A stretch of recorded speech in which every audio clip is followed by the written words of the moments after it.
ভ্রমণের চেষ্টা করো। এছাড়া হয়তো তুমি একদিন বর্ণবাদীতে পরিণত হবে।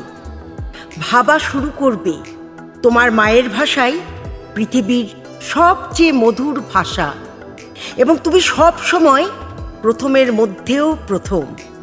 ভ্রমণ করো, কারণ ভ্রমণ না করলে তোমার চিন্তাধারা শানিত হবে না, চকচকে নতুন ধারণার ব্যাপ্তি ঘটবে না। তোমার স্বপ্নরা জন্ম নেবে নড়বড়ে পা নিয়ে।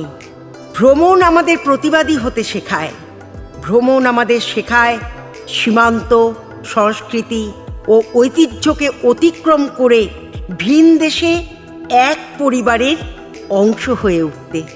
ভ্রমণ আমাদের পথ অতিক্রম করতে শেখায়।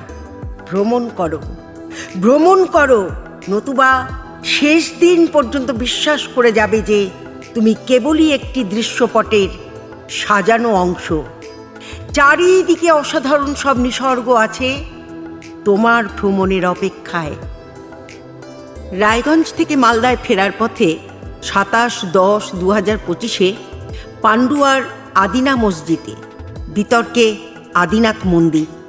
আবার এক লড়াই। শুনলাম আইনি লড়াই শুরু হয়ে গিয়েছে, আর সাধারণের জন্য মোবাইল ক্যামেরা নিয়ে ভিতরে প্রবেশ নিষিদ্ধ। গেটের বাইরে কিছু স্টোন চিপস রাখা ছিল, তার উপরে উঠে ফটো তুলেছি। ভিতরে যে কর্মচারীরা ছিলেন তাঁদের সাথে কথা বলে জেনেছি বিস্তর।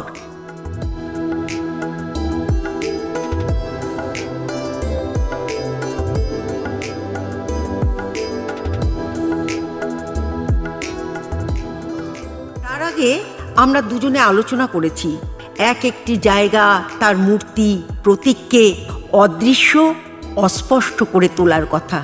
দেখেছি মাজার, কলমা, দেখেছি গণেশ, বিষ্ণু, সিংহবাহিনী, শিবলিঙ্গ, যা চিন্তায় ফেলেছে মুসলিম দর্শনার্থীদেরও।